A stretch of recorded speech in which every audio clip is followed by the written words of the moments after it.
So here you are, and here we are, and here you are, and here your inner beings are. And all you have to do is get a sense of this vibrational relativity and then make a decision that nothing is more important to you than that you feel good.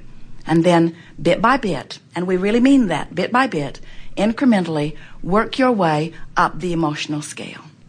The emotional scale goes from despair or depression all the way up to ecstasy or bliss or joy. And the frequency between joy and depression, the vibrational frequencies, are very different.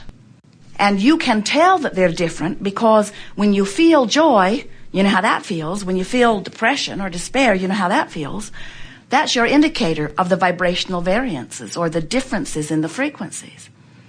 So brilliant teachers like Joseph Campbell, there have been many, say to you, follow your bliss. And we say, good idea.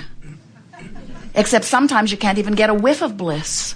And law of attraction doesn't help you find bliss when you're in despair. Law of attraction only allows you or divvies out to you or provides for you more things that are pretty close to where you're already vibrating. So if something has happened and it's gotten your attention and you're feeling pretty awful about it, that vibration is active within you and you can't receive what's happening over here. That's why when your Abraham friends come to you and say, don't you know you create your own reality? You need to cheer up. You want to say to them, it's not possible I create my own reality or you'd be gone. Because their bright-eyed, bushy-tailed, fluffy, in-your-face vibration is just plain annoying when you're in a different place on the vibrational scale. You can't hear them and they can't hear you, and you should not be playing together. Really, you should not.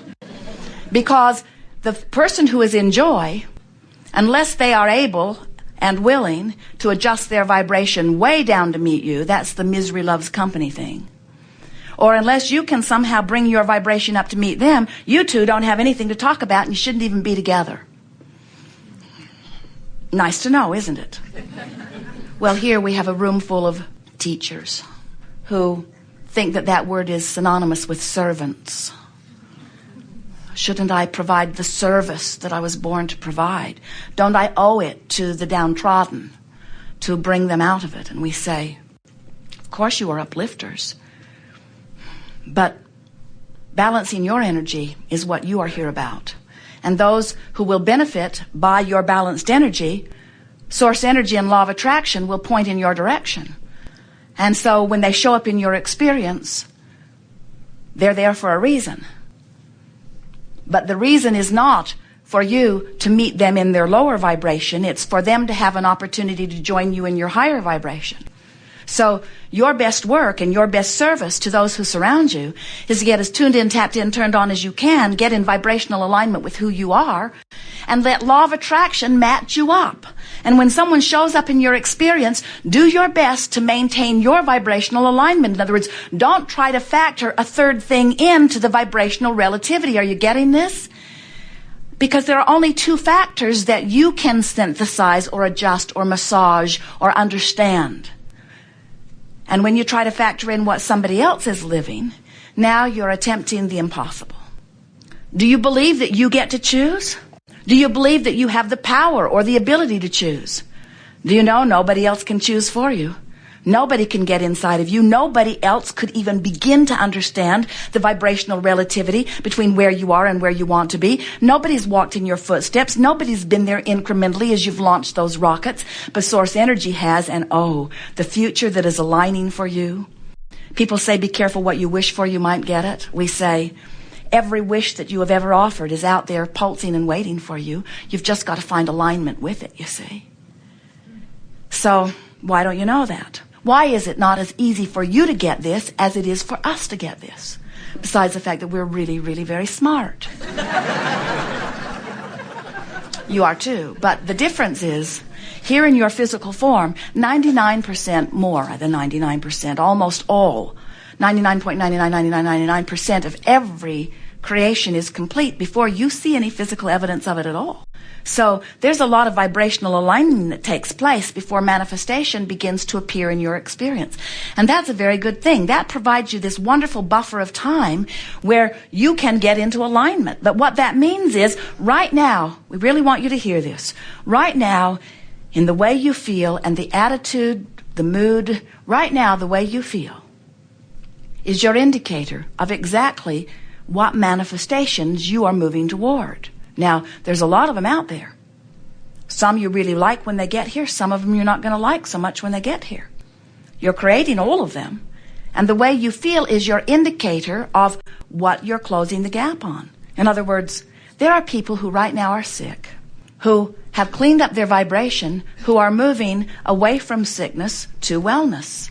And even though the manifestation of the wellness is not apparent yet, because 99% of the vibration is in place before it is apparent, they're moving in the right direction. And they know it because their emotions are saying to them things like joy and love and appreciation. In other words, they're feeling good. But there could be a person with no physical evidence of illness in their body moving swiftly or actively toward a manifestation of an illness, and they don't know it yet. They're on the path toward illness.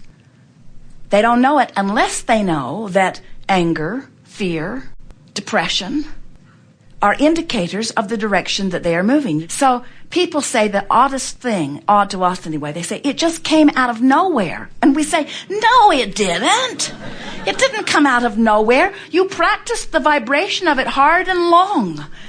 This is a wonderful buffer of time you've got going here, where you have to solidify a vibration pretty well. Then people say, well, then why are children born with deficiencies? And we say, well, first of all, you don't know that it wasn't their intention, and you cannot compare what you are wanting with what anyone else is creating. But we know that's a hard one to swallow. Why would anyone want something that I don't want? And we say, it's a diverse universe. You didn't come here to be the same. You came here in your differences to provide a well-stocked kitchen to allow others and yourselves opportunities to define and decide what you want. You did not say, I will come forth into the physical and I will take all the ideas that exist and whittle them down to a few good ideas. You said, I'll come forth into a diverse environment and we will expand the ideas still further. We will expand the ingredients. You say, I think that ingredient should be removed from the kitchen because I don't want it in my pie. And we say, then don't put it in your pie. And you say, but it shouldn't be in the kitchen because it might get in my pie. We say, it won't get in your pie if you don't put it in your pie.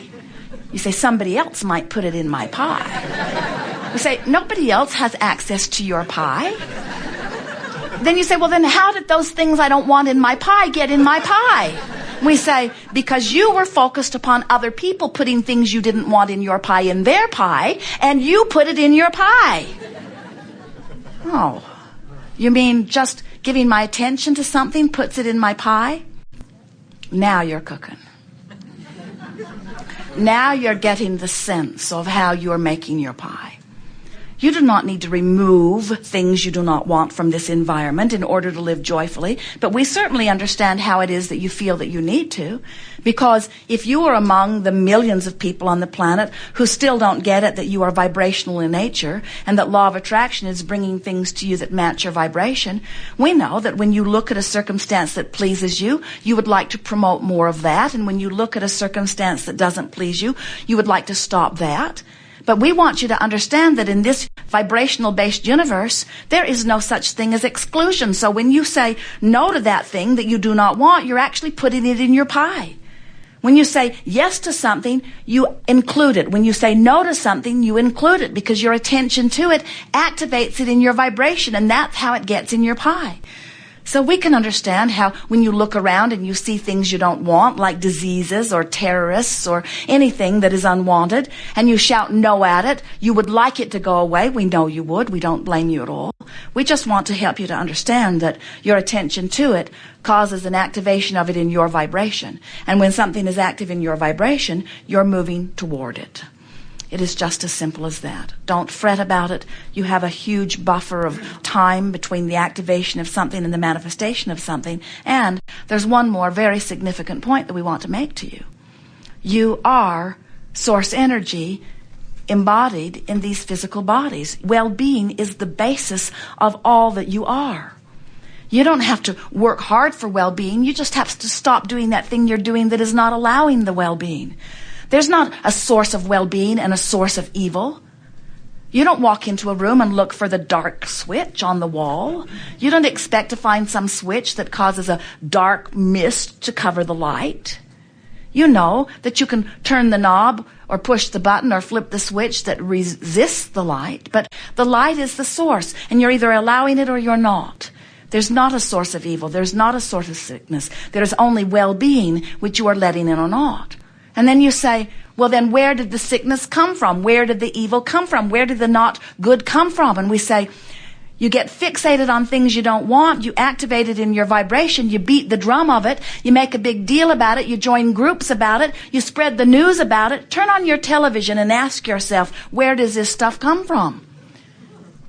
You can't watch the Weather Channel without being indoctrinated with all of the deficiencies of your physical body. In other words, there are so many people who still believe that they can push hard enough against this thing that they do not want that they can make it go away. And we want you to understand they're just putting it in their pie, and they're just causing you to think about it until you've got it in your pie, and then they'll say, see, we told you it was a problem. And we say it's only a problem if it's active in your vibration. If it's not active in your vibration, it cannot touch you in any way, you see. So those well-meaning people, or maybe not so well-meaning people, maybe they've figured it out. Maybe they've figured out that the population is more willing to look at the things that they feel that they need to push against than they are willing to look at the things that they are wanting. And we say that has been a trend that is shifting. It is shifting powerfully in your environment today. Fewer people are watching television today than ever before. And the reason, well, not than ever before, but then from the peak. In other words, before there was television, no one was watching it.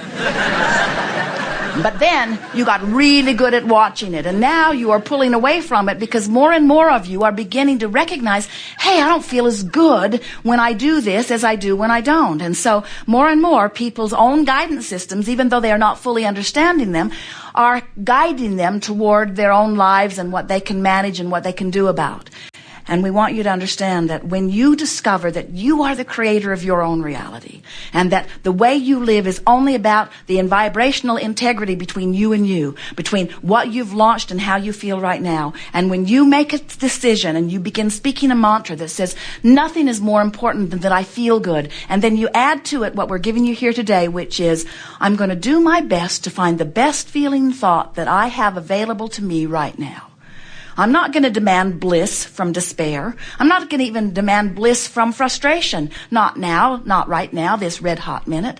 I'm just going to reach for the best feeling thought that I can find. If I'm angry, I'm going to find something that feels a little less angry, because for me now, the relief factor is the new thing that I've got my finger on the pulse of. I'm going to begin to pay attention to what thoughts that I can think that can take the tension away from me, that can take the tension of fear or the tension of anger or the tension of not believing, the tension of yearning, even the tension of hoping. There's tension in hoping, isn't there? Because you want something that you don't really believe you can get, but you want it. There's tension in that. There's a sort of tug of war that is indicated to you by your emotions. One last thing, and then we'll talk to you about anything you want to talk about. It's good to make peace with where you are for a number of reasons. When you make peace with where you are, you improve the vibration of it right away, which moves you more swiftly to where you really want to be. When you make peace with where you are, you come immediately into vibrational alignment with what's being held for you in vibrational escrow, and those things begin to move into your experience right away. But the biggest reason that we want you to make peace with where you are is because you are physical fiends, and we, your non-physical fiends, friends, fiends, same difference, will always be incomplete. So the contrast is going to cause you to launch a rocket of desire, which at first you will not be a vibrational match to. But then you're going to deliberately reach for thoughts that feel better until you become a vibrational match to this new rocket of desire, and now it's going to manifest. And now you're going to be standing on a new platform with a new set of contrasting experiences, which is going to launch another rocket of desire, which at first you're not going to be a match to. But you're going to work your way up the emotional scale until you become a vibrational match to it, and then it's going to manifest. And now you're going to be standing on a new platform, which will give birth to another rocket of desire. Decide today that you're going to do your best to make peace with where you are, which means talk about all of the reasons that is as good as it is. Play it up.